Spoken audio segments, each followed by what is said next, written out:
शुक्लांबरधरं विष्णुं शशिवर्णं चतुर्भुजं प्रसन्नवदनं ध्यायेत् सर्वविघ्नोपशान्तये सरस्वती नमस्तुभ्यं वरदे कामरूपिणि विद्यारम्भं करिष्यामि सिद्धिर्भवतु मे सदा गुरुर्ब्रह्मा गुरुर्विष्णु गुरुर्देवो महेश्वरः गुरुः साक्षात् परब्रह्म तस्मै श्रीगुरवे नमः कृष्णाय वासुदेवाय देवकीनन्दनाय च नन्दगोपकुमाराय गोविन्दाय नमो नमः.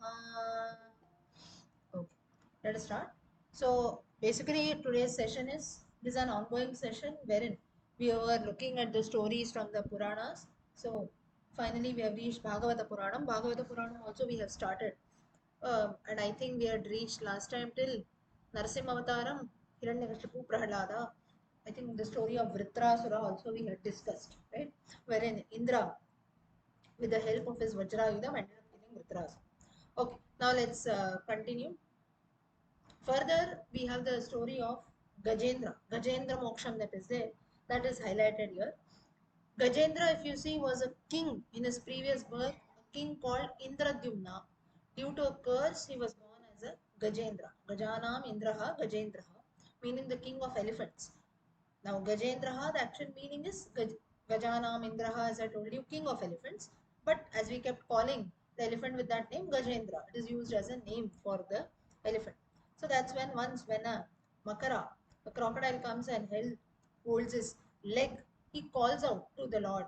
Why that was there is now how can an elephant call out to a Lord is this elephant was a Gajendra, he had a power wherein though he was cursed to be born as an elephant, he had the Shakti or the Bhakti which he had done to the Lord in the previous birth that he remembered in this birth, and that's the reason he could call out to the Lord and surrender. And even the crocodile also who was there was actually due to a curse. He was born as a crocodile. The crocodile was also a demigod. Finally, when Gajendra called out to the Lord came sitting on his Garuda Vahanam, and that's how came. And it seems that while the Lord was fighting with the crocodile, he lifted up Gajendra, it seems, in his hand, and that's how the Lord showered his bhakti and killed the crocodile and so on. And also the crocodile he gave is the form that was there of the Makara, he also attained mukti and so on. So this is how this Gajendra Moksha story is highlighted in the Srimad Bhagavata Purana.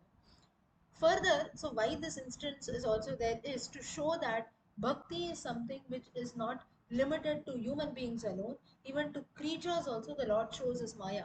A very, very important lesson from this is the Lord can treat everyone equally because let it be an animal or a human being, everything is a creation of the Lord. But we human beings have this difference that we make, right?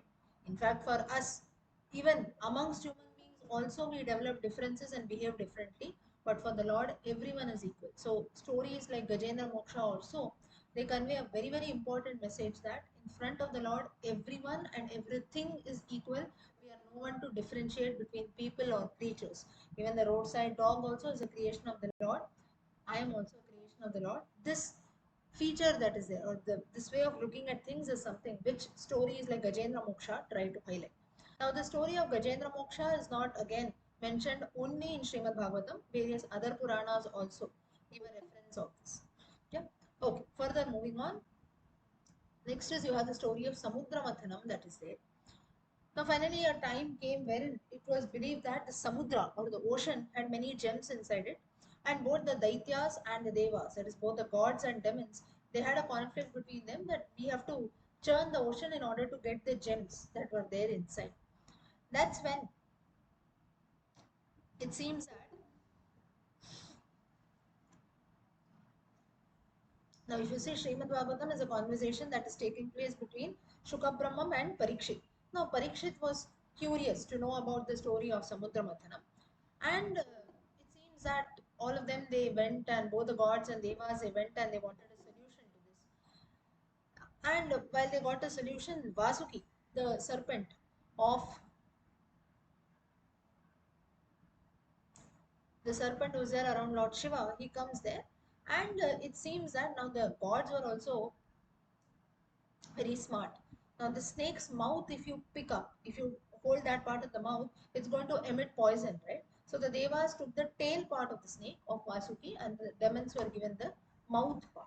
And Mandara Parvata, it was used as the churning rod, as the churning rod, and the serpent was used as a churning rope. Now, if you see, there should be a proper base, otherwise, a mountain will not be stable, right? If you have to churn something, the base should be strong. That's when the Lord incarnated as Kurma. That's nothing but the Kurma avtaram that took place in order to balance the Mandara mountain on him. And now, while all this, finally Samudra Matharam started, and hala, the poison comes out of it. No one could consume that. That's when Lord Shiva is ready. He consumes the hala poison. That's how he gets the name Neelakantaha.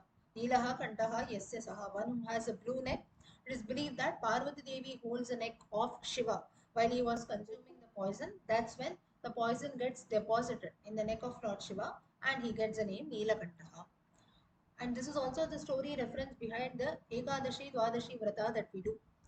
Why do we do the Ekadashi Vrata? It seems that because Lord Shiva had consumed the poison, he became very tired, it seems. And he rests, he used to just chant the names of the Lord, it seems. That's the reason on the Ekadashi day we must also not consume anything. And rest, rest when we say the Lord Shiva rest in the sense he was chanting Ramanama continuously. The greatest devotee of Rama is Shiva. It is believed that Lord Shiva continuously chants the Ramanama. So Shiva on this day he rests, he does not consume anything because the poison has to settle down, right? When most of us also we have these stomach issues or so, for a day or two we don't eat or drink anything, or maybe it is a liquid diet, things like that. This is the significance of Ekadashi Vrata. Slowly the poison recedes, it seems, and on Dwadashi, slowly when the day starts in, Shiva also got up, it seems, and that is this is a significance of Ekadashi Dwadashi Vrata that is there. And that's how all of us have. Of course, there are many more stories behind all the Ekadashi Vratas that we do, but this is one popular story that is there. So, Hala mountain first comes out. Then further, you have Goddess Mahalakshmi who comes. Goddess Mahalakshmi, you have Lakshmi Narayana Vivaham that takes place there. Lord Narayana accepts Goddess Mahalakshmi. Mahalakshmi is a daughter of the ocean god. So, the ocean god sends out his daughter as a Varaha for Lord Narayana himself. Then, next you have Surabhi, the cow who comes. Surabhi is a cow who is known for giving, you can say, Surabhi Kamadenu. Surabhi, the cow, gives, you can say, endless milk. Milk doesn't get over in her at all. And for all the things that are needed for performing sacrifices, like milk and milk products, that are there in abundance with Surabhi, the cow. Then you had a divine horse that comes out, Uchchaishravaha. Uchchaishravaha, this horse was taken by Bali Maharaja. Bali Maharaja from the Vamanavatara reference was ruling over, or who is rather ruling over, Sutala Lokam in Patala. Now, there is a confusion. Please note that Patala, we feel that Patala is hell. No, Patala is hell, but there are 7 Patalas that are there, 7 hells. Sutala, Vitala, Talatala. Out of that, one is Patala. That's it. So, like this, there are many more. Rasatala, Talatala, Sutala, Patala. Like this, out of those 7, one is Patala. In like a general term, we use Patala. It's not like that. Just as we say Swarga, Swarga is heaven. There are actually 7 lokas: Brahma Loka, Satya Loka, Vaikuntham, and so on. Kailasam. These are all 7 different places. So there are 7 heavens, 7 hills. In between, we have Bhuloka. So this is how it is believed. Next is you have Uchchaishravas that comes out, who was taken by Bali Maharaja. Then you have the divine elephant Airavata, who was taken by Indra, the king of gods. Further, you have Kaustubamani that comes out. Kaustubam is taken by Lord Vishnu. He keeps it on his chest. Then the Parijata tree comes. Parijata was kept in the uh, garden of Lord Indra. Further, various apsaras, that is the damsels of heaven, they come out. Then this Mahalakshmi, I told you, comes out. Then further, you have Varuni who comes. Now, what is Varuni? Varuni is, you can consider like a, what to say, you can, especially for when you consume, Varuni is a liquid that is consumed, like Somarasam also you can consider, it makes us intoxicated. That's the reason people who consume all different kinds of drinks, why do they forget or why can't they walk properly, things like that, is because that is the impact of Varuni that is there. Why such things come out is because we also have Danavas who are there, demons also who are there, and they have this habit of drinking, consuming such drinks. Further is, now, this Varuni also was taken by Mahabali for the demon world. That's the reason if you see demons who are there, all the demons you read in all our scriptures, Ramayana, Mahabharata, and so on, they have this habit of drinking that is there. Also, of course, there are other characters also who do. It's not that we should not blame only the demons, but yes, if we get into that part, it is a Rakshasic quality that is there. Like Krishna also highlights in the Gita chapter 16, Daivasura Sampat Vivaka Yogaha. Daivic qualities and Asuric qualities are there in each one of us. It depends on how we are and which situation we are, how we act. If I say I'm doing all good things, that means I'm like a god. I'm doing all evil things, you are like a demon. So it's not that someone is born as a god or someone is born as a demon. In our terms, someone is born good, someone is born bad. It's not that way. It's on how each one's character is, how each one behaves, right? So this is something which Krishna also highlights to Arjuna in the Gita, wherein he says that we should not blame or categorize someone based on how or where they are born. It depends on how we take things. And that's the reason one entire chapter is devoted for this Daiva Asura Sampat Vibhaga Yoga. Okay.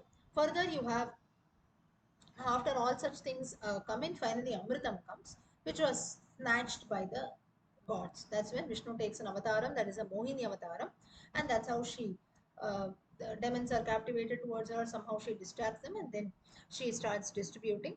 Finally, what happens is you have Rahu, one amongst the demons, who gets to know that this damsel who has come, Mohini Devi who has come, she is somewhat captivating and mesmerizing the asuras. They are not getting the Amritam properly. He goes and sits in the line of demons.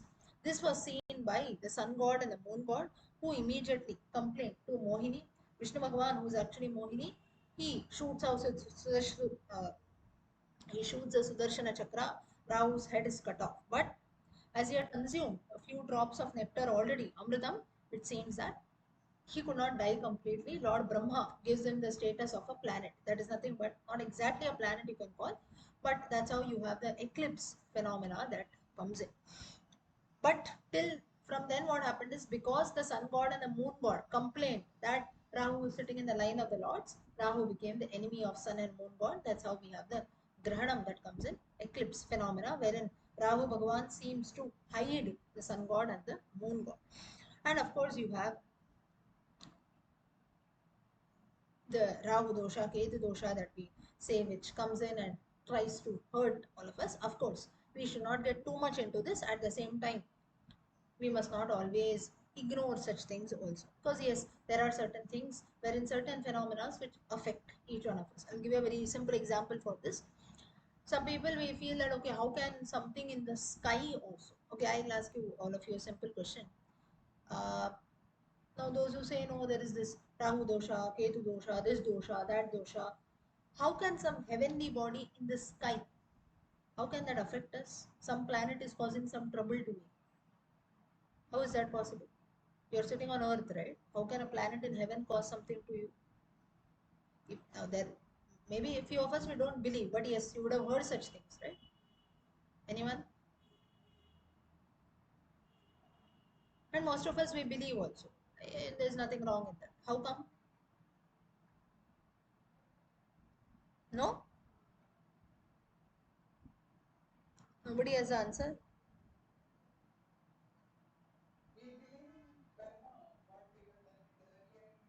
Correct. That is there, no doubt. Huh.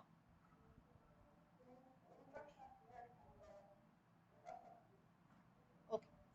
Okay. So my question that was there was, of course, now there are some. Yes, Harpita ji. Question is, see, we all believe that, okay, or we would have heard that maybe I have some Rahu dosha, Ketu dosha, Shani dosha, things like that, right? And then we go to an astrologer or someone, he says, no, you do this, do that. There is some, uh, you get some remedy that has to be done, things like that. So the question is, how can a heavenly body in the sky affect you on earth? Is that true or is it false? Hmm. Hmm.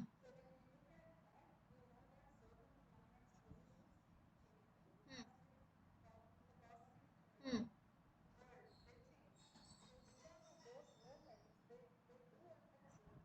Hmm.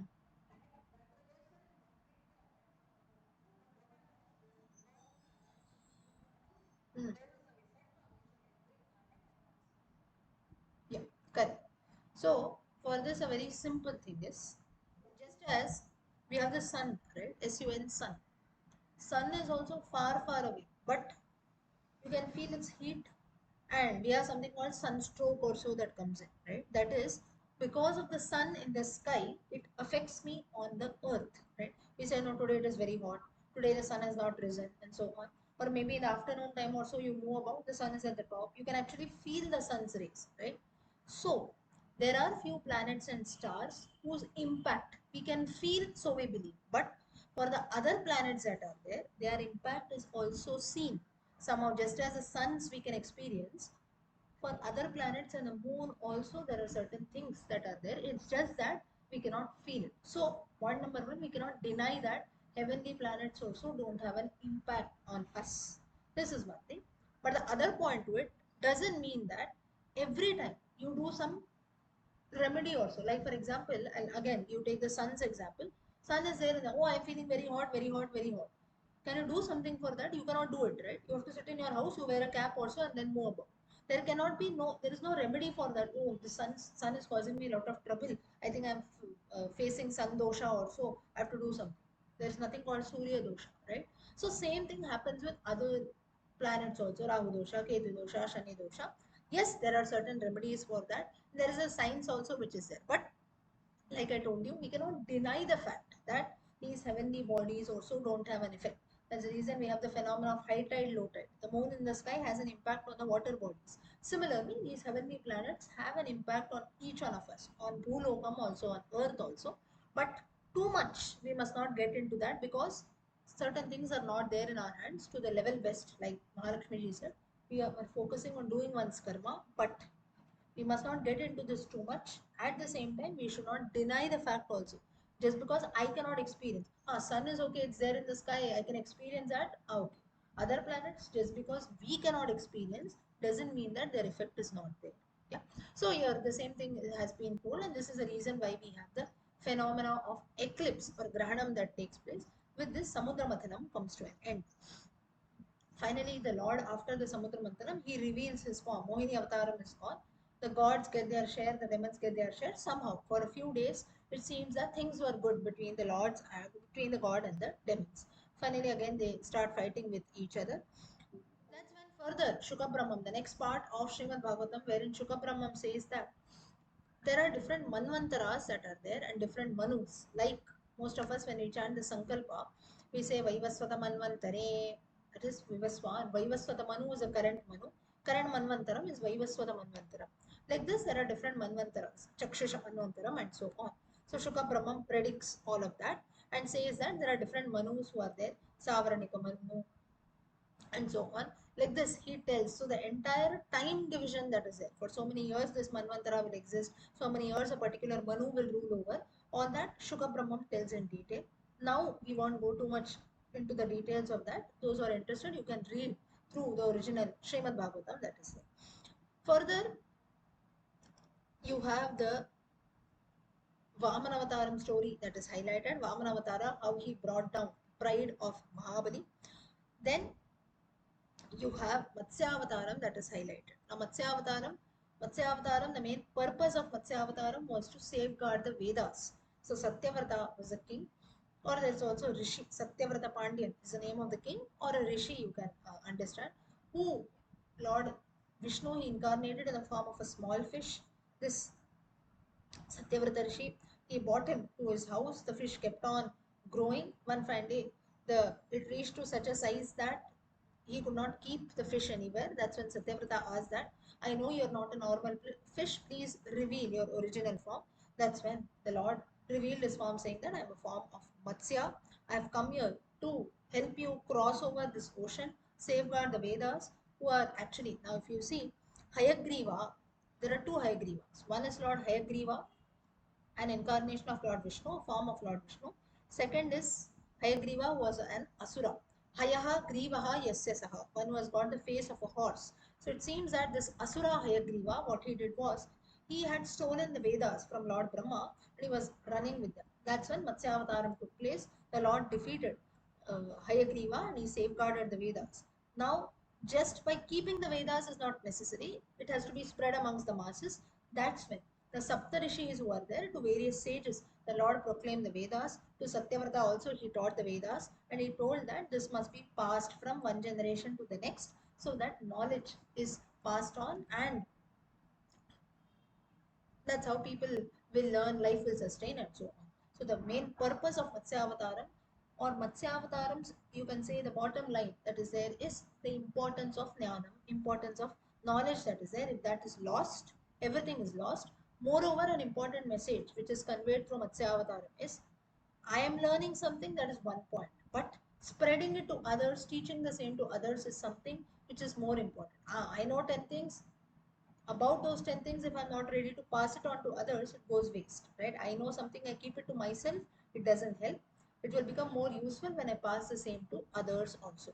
This is the reason Matsya Bhagavan taught the Vedas to Saptarishis. Why to Saptarishis? So that those rishis will teach the same to their disciples, they to their disciples, and so on. That's how even till date we have the Veda Parampara or the Jnana Parampara that is there, that has been passed on. So it is very, very important to pass on something. We know something good, we must share the same with others also. This is how knowledge passes. So the importance of Matsya Avataram itself is the significance of knowledge. Next is you have Rama Avataram that is there.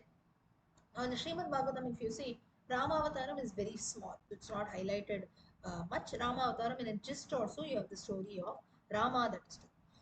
Now, why in a gist Vyasacharya has explained Rama Avataram not much in detail is one reason can be because we have an entire Itihasam, the Ramayanam, which has been written, composed by Valmiki. So that can be the reason why Vyasacharya has not elaborated much on the Ramayana, because already we have an Itihasa on that. Mainly, Srimad Bhagavatam focuses on Krishna Avataram, Krishna Leela stories, and so on.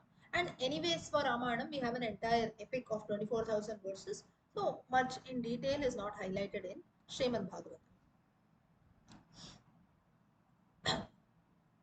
Okay, till here is everyone following? Yeah. Okay. Now you have, yeah. Now about Surya Vamsham.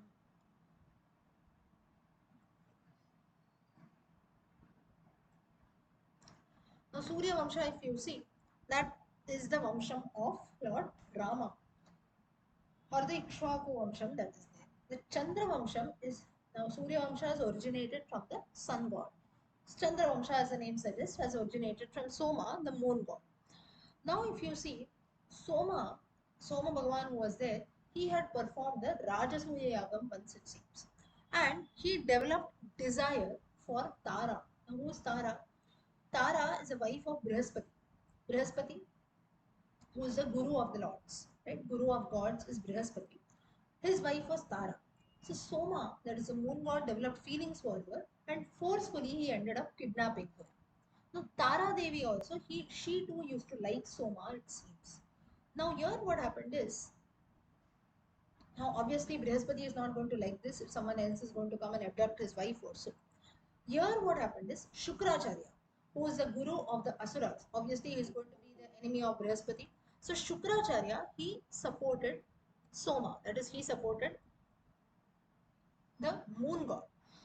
Whereas Brihaspati was supported by the various gods, Shiva, Indra, and so on.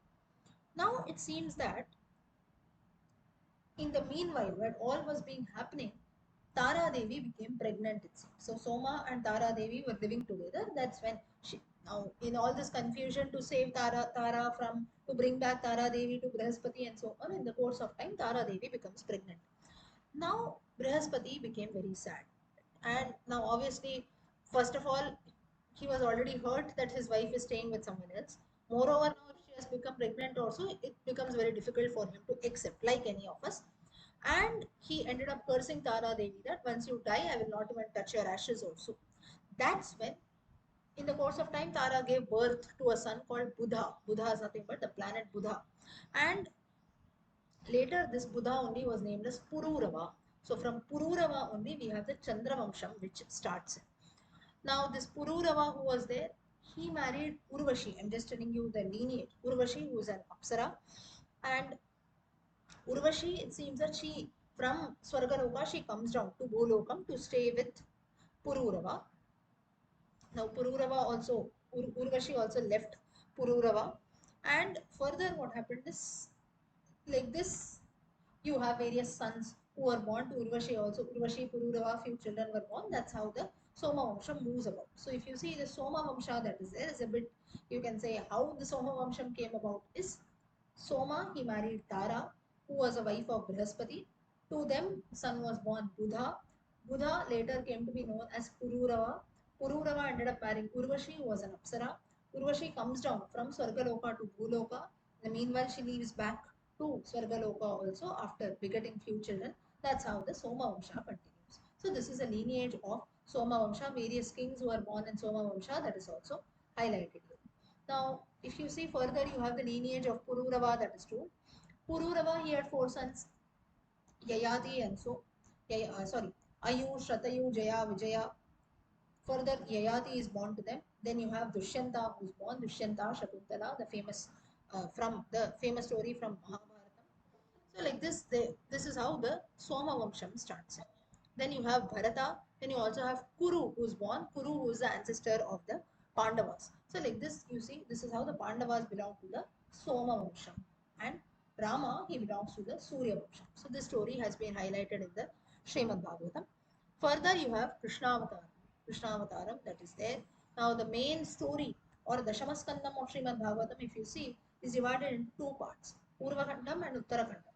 That is the initial part, the first part, and the second part. So, initially, you have the birth of Krishna, the childhood stories of Krishna, the various Krishna Leela stories, all the stories of Krishna's lifetime, which has been highlighted in Srimad Bhagavatam.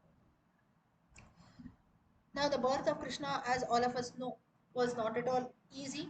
Krishna Avataram, the main purpose of Krishna Avataram was while the Lord was being born or while the Rama Avataram took place, it seems that before, or you can say after Rama Avataram ended and before the beginning of Krishna Avataram, the Lord decides that in the Rama Avataram I had to suffer a lot because I was born as a Manushya, no doubt, and every time under the name of Dharma, let it be Raja Dharmam, let it be Pati Dharmam, let it be Putra Dharmam, from everywhere I was caught, right? I ended up listening to everyone, and that's when I was only, you can say, shamed also, and I had to suffer a lot.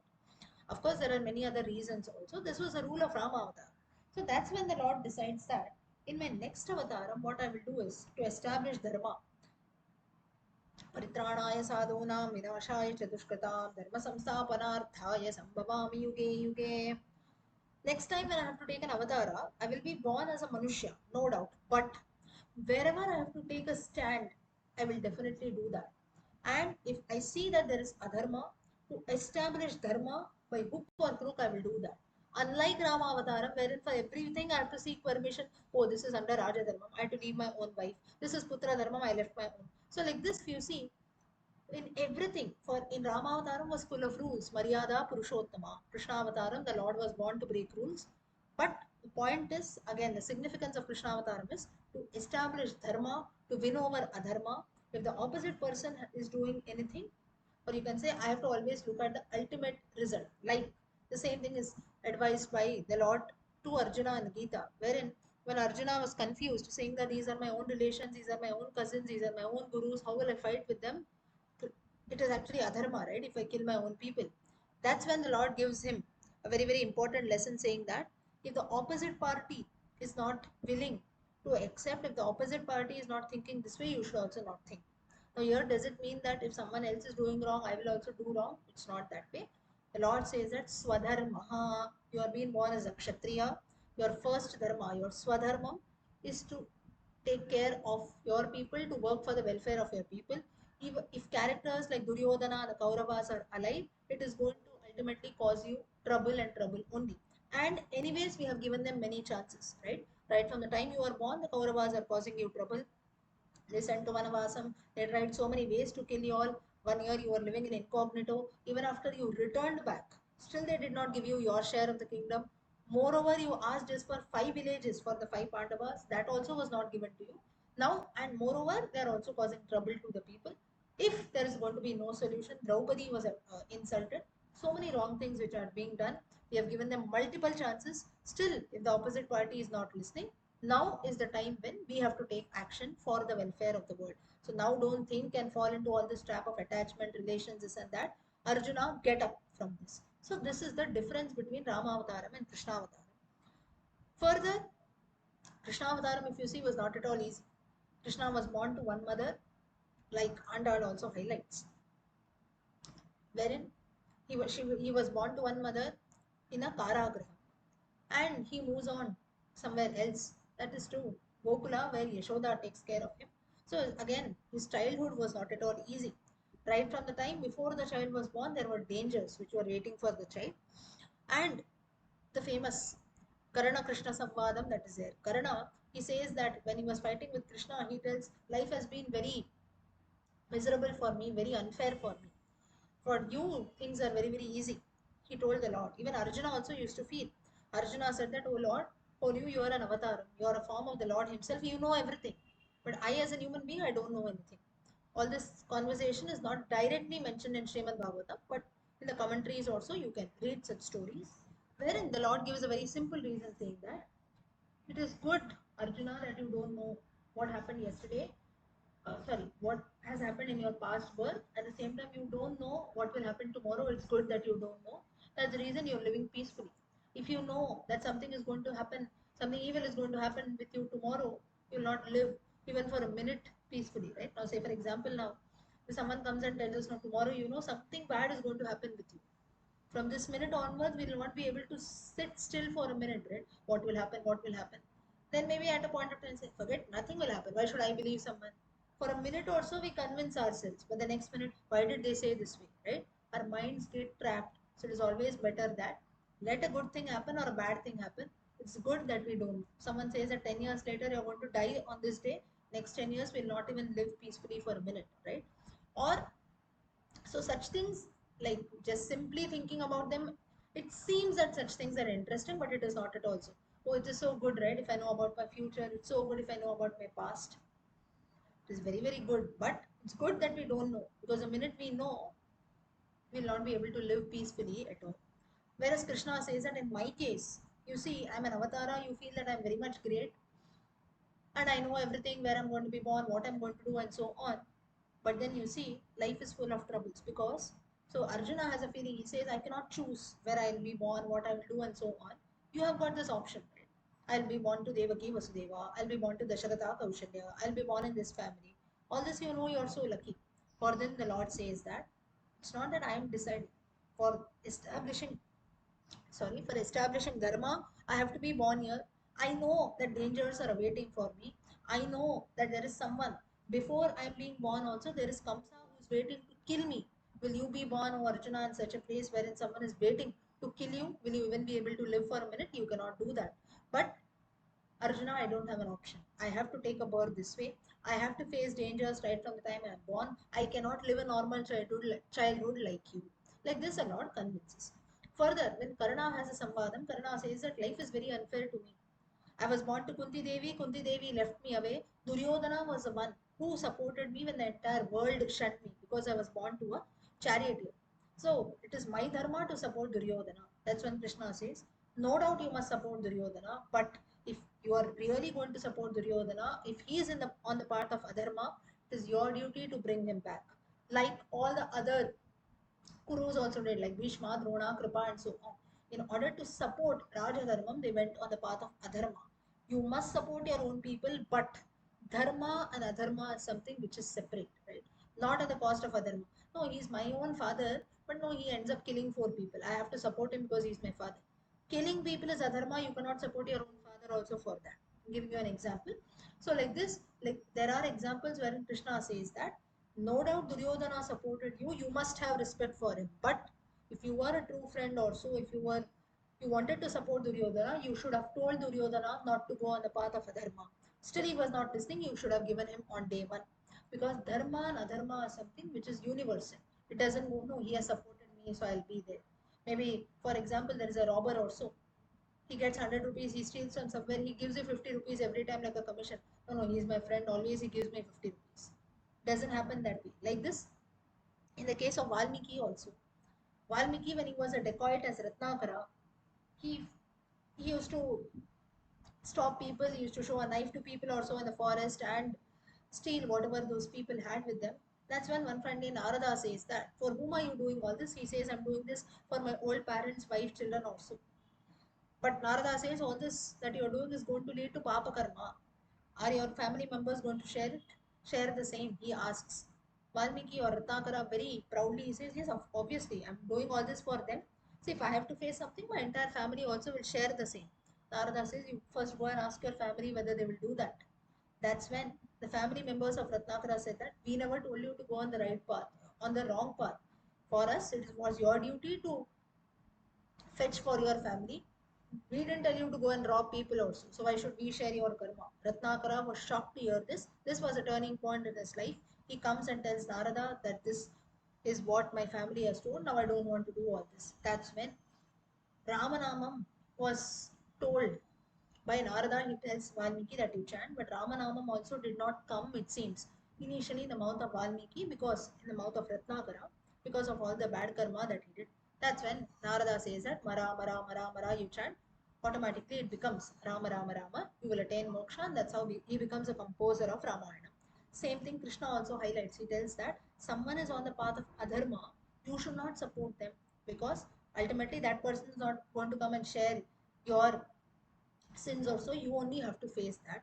Further, Karna says, when he says that no, life is unfair, this, that, at that time, Krishna starts giving his own examples. He says that I was also born in a Karagraham. I also did not have a normal childhood like you. For me, from the time or before I was born, there were being dangers that were being sent. So if you look and like this, there are so many comparisons that are made. I was separated from my parents the day I was born. I was being brought up by someone else. I was also born in a rich family. I was born in a Kshatriya family, but I was taken care by Vaishyas also. I lived in the family who was in the selling of milk and milk products. I had to do that. I was born in a very rich family. I had a kingdom under them. My parents were in the Karagraham. So Krishna tries to explain that life is different for everyone. You have your own set of problems. I have my own set of problems. Life is going to be difficult. So therefore, we this is a very very important lesson from Krishna Leela stories, which tells that the Lord Himself highlights here, saying that we should not compare each other's lives. You have 10 problems, the opposite person will have 20 different problems. But what human beings will ultimately feel is, I am the only one who's suffering in the entire world. You're suffering one thing, the same thing, maybe if it is good for the other person, he might be suffering another thing. So there should be no comparison at all. Whatever you have, you be happy for that. Whatever you don't have, you try to work towards getting that or solving it. This is the base of Krishna Avatar. So this also is the essence of Mahabharata, Srimad Bhagavatam, which starts talking about the Krishna Leela stories. So initially, the Lord is born. After the Lord is born, you have Putana who comes to give milk to the Lord. That's how the Lord sucks her life. Then next, Shakatasura comes in the form of a chariot, and Trinavrata comes in the form of a whirlwind. Then, like this, different Asuras come. Then the Lord spends his childhood very nicely in Gokula. That's when the people of Gokula decide that there are a lot of dangers that are coming. So let us shift to a safer place. That's when they all shift to Vrindavanam. Vrindavanam, the child leads a very happy childhood. Krishna, Balarama, along with all the other boys, they used to graze their cattle. They used to go to the Govardhana Parvatam. That's when Govardhana Puja. Indra gets very angry when people don't do his puja. They start worshipping the mountain Govardhana. That's when Govinda Patabhishekam is done. The Lord lifts the mountain for 7 days on his little finger. He brings the entire people of Gokula, Praja, all the cattle under the mountain, all of them are safeguarded by the Lord. That's when Govinda Patabhishekam is done. Indra also realizes his mistake and he surrenders to the Lord. Like this, there are many other stories, Krishna Leela stories. Then you have the Vanabhojanam incident that takes place, wherein again the Lord tries to give a very very important lesson in Vanabhojanam is to share and eat what each one of us can. Like if you see the Gopas in Braja, each now, if you see the entire Gokula or Vrindavanam was a small village, and mainly the occupation of people was selling of milk curds also. So it's not that not everyone could afford great things. So the Lord said that whatever you can, you get one each item from your houses. We'll all sit together and share and eat whatever we can. So Krishna Balarama used to take some milk curds also. Someone else brought fruits that were there. Someone else brought a rice dish that is there. Like this, they all used to share and eat. Like we in today's times also we have something called a potluck that is done, right?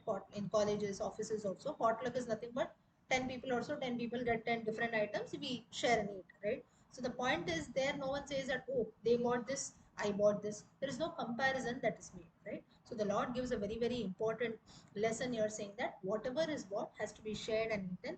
In front of the Lord everything is prasadam. That's the reason he says Patram pushpam phalam toyam yome bhaktya prayachati. Whatever you offer to me, that is offered with full of bhakti. For me, it doesn't matter. You offer me a leaf, a flower, a fruit, or even water. Doesn't matter to me. What matters ultimately is only bhakti and bhakti alone. So therefore, you offer me a box full of sweets, or you offer me a glass of milk with a bit of sugar, I will accept that also. Or if you don't offer me anything, that is also fine. But you offer me a box full of sweets, there is not even you can say point of bhakti that is there, it is useless, right? Whereas you offer me even a glass of water, that also if it is done with complete surrender and bhakti, the Lord accepts that. So the Lord through this Vanabhojanam incident tries to reveal this. Further, you have the Gopika Vastraharanam. Now, this story becomes a little, why did the Lord steal the clothes of the Gopikas or so? It was a leela of the Lord to show that just as I have stolen the clothes, it is actually in the material world, the Lord steals the clothes just to reveal a very important lesson that I'm actually stealing the ankara, ajnanam that is there from the hearts of the devotees. You chant my name, you show bhakti towards me, I will steal ajnanam and all the ahankara, ego that is there inside you, will always bless you. So, the stealing of the clothes, Gopika Vastra Haranam, it actually tries to symbolize that all the ajnanam, all the ignorance that is there, all that is going to come out from devotees through the Gopikas. He tries to show this. Next is you have Akrura who comes from Mathura, wherein Kamsa feels that I have tried everything. So many asuras I have sent, everyone was being killed. Finally, what I will do is Mushti Yuddha. That's when Chanura and various other wrestlers were there. Krishna Balarama were also invited in the wrestling bout in Mathura. Akrura. Now, Akrura was a minister of Kamsa, but a great devotee of the Lord. He was very much happy when he got to know that he was being sent as a messenger to invite Krishna and Balarama to Mathura. When he enters Vrindavanam, when he sees the Lord, he cries out. He says that though I am a messenger of, or though I am a minister of Kamsa today, O Lord, it is your Leela that out of so many ministers that Kamsa has, he has sent me to you. This is again the life lesson from Akrura's incident is we can do 100 things that are wrong, but if the Lord helps us in one thing by doing good, by showing bhakti, or there are so many instances, right, wherein there are so many sins or papa karma that we do knowingly, unknowingly, right? But the Lord tries to save us from so many dangers.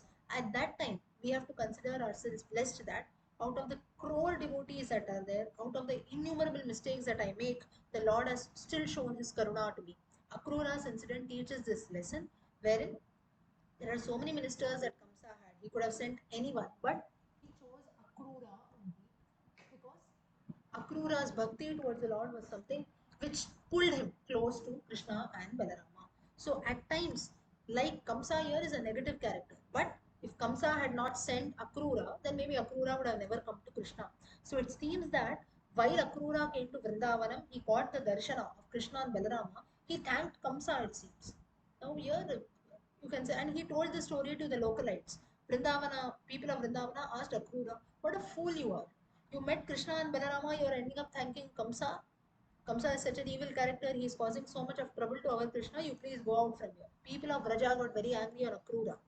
That's when Akrura gives an explanation that I have to thank Kamsa because out of so many ministers that he has, he chose me to invite Krishna and Balarama to Mathura.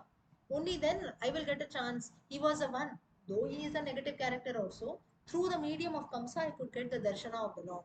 Again, a lesson from this is there can be certain troubles, difficulties, negative experiences that all of us have. But if you look back, now each one of us, we have our own personal experiences. If you look back, there can be difficult times, but those difficult times, negative experiences, negative people, negative things that are there, they try to teach us something, they try to bring us more near and close to the Lord. So, a very important lesson from Akrura's episode. Finally, Akrura comes. The year is when this Akrura's incident and the going of Krishna and Balarama to Mathura is a bit difficult for Yashoda Devi because now too much is not highlighted in Srimad Bhagavatam, but because the topic has come, I am elaborating a bit on it. Yashoda Devi, she gets to know here for the first time or so that this child of mine is not born through my womb. Now, from the day when Krishna was born, nobody had ever told that Krishna is actually born to Devaki, Vasudeva came at night, exchange, and so on. And nobody even cared to talk about this. But finally now when the Lord goes away, now if you look through the other stories also, even the few folklores that are there, there is no much instance which states that once the Lord leaves Mathura, there is no reference which says that he returns back to meet Yashoda, Nanda also.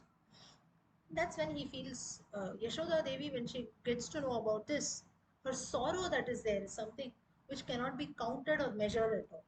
For a mother, you say for so many years also, he was almost 16 years at that time when he goes to Mathura, and further after killing Kamsad, Upanayana Samskara is done, he goes to Sandipani's ashrama, Gurukula Vasam, and so on. 15, 16 years, a child is there with one's mother, and then the mother is told, no, this is not your child. We can imagine the sorrow of the mother, right? Yashoda Devi underwent this.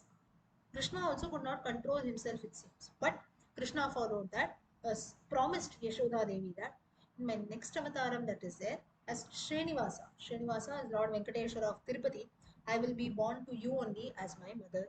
So that's when Yashoda Devi also incarnates as Srinivasa's mother. That's how the next story comes in.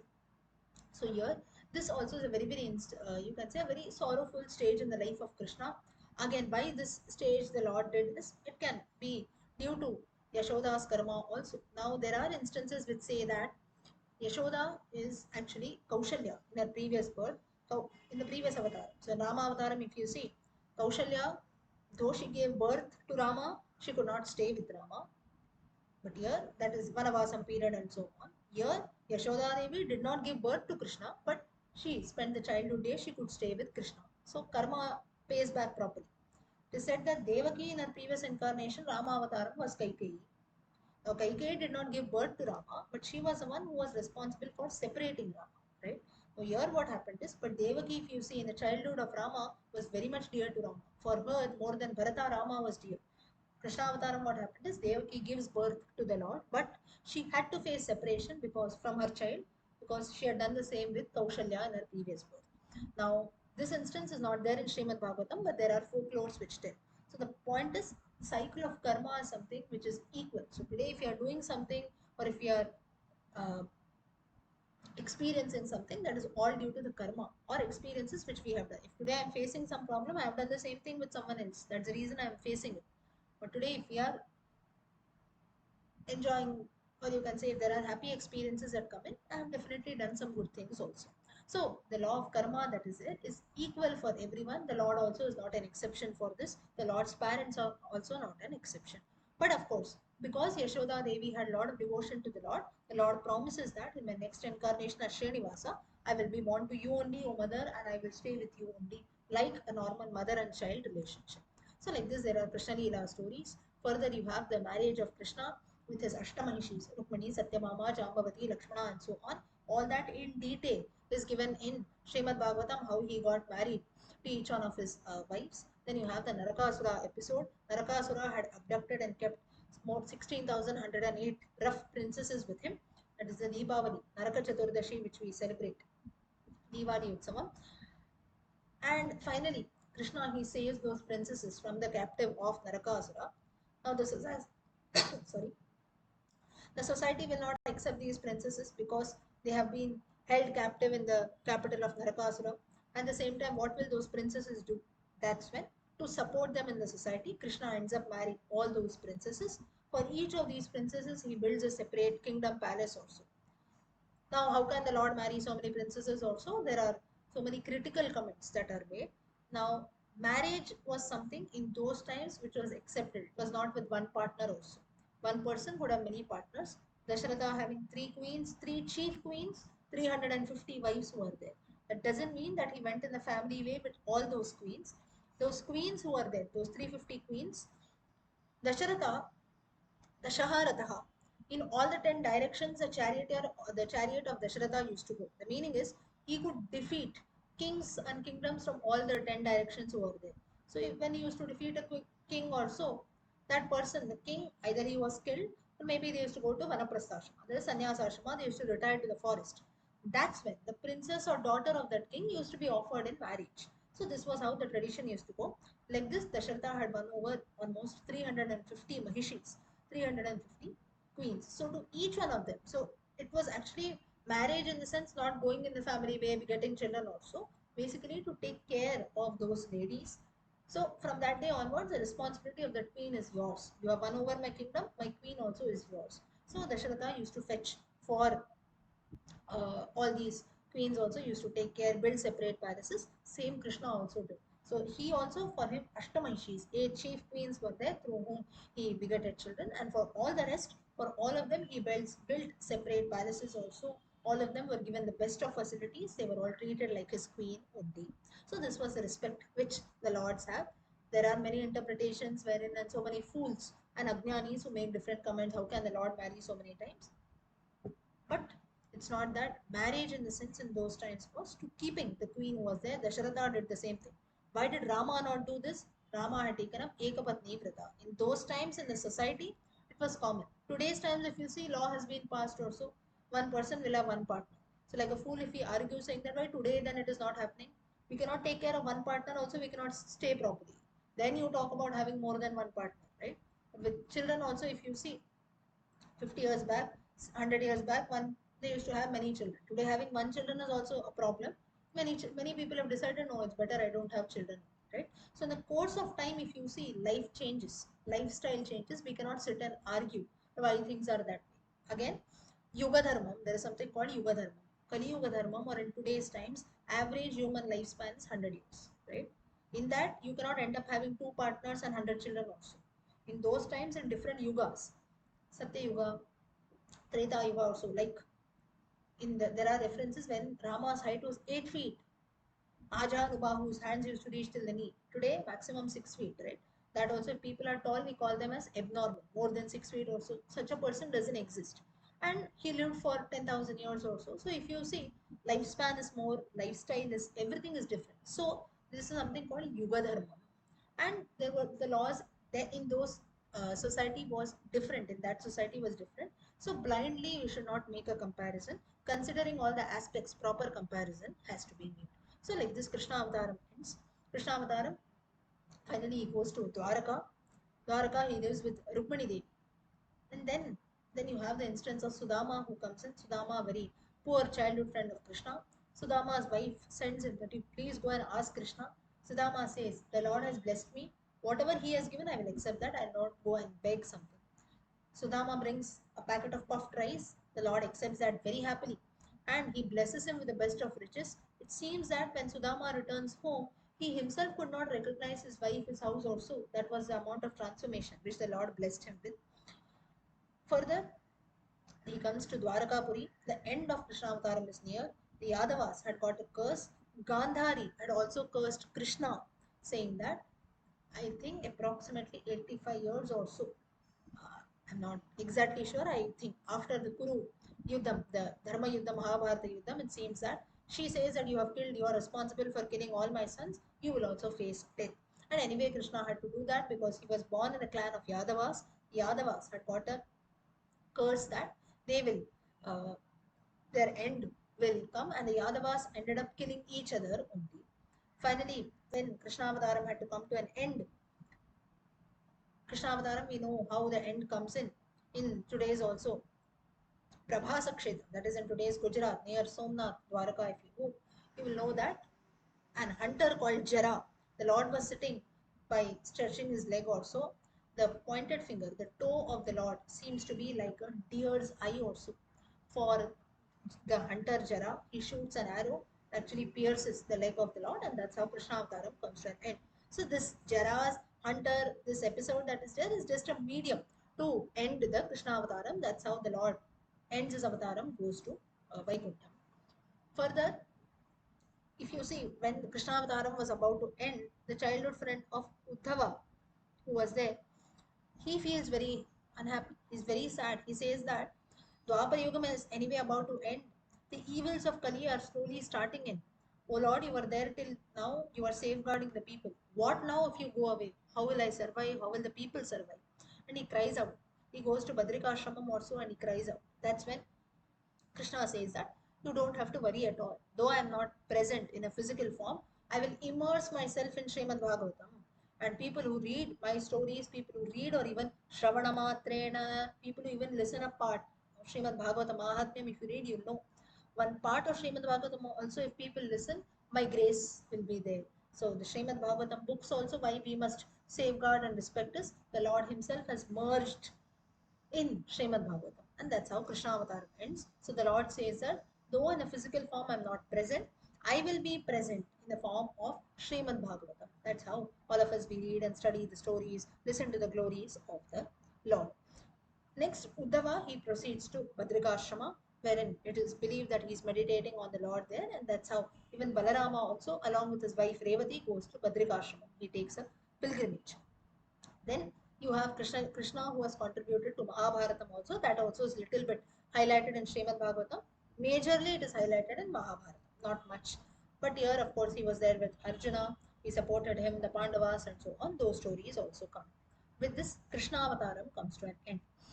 Next is you have 11th Skandam, and you have, of course, here you have Shishupala that is there, Rukmani Haranam, things like that. Then you have 11th Skandam, which is called the Moksha Skandam. So, a bit of philosophical topics are covered here.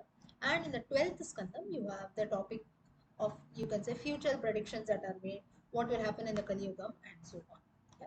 So, for today, we will stop here. Next week, we will continue.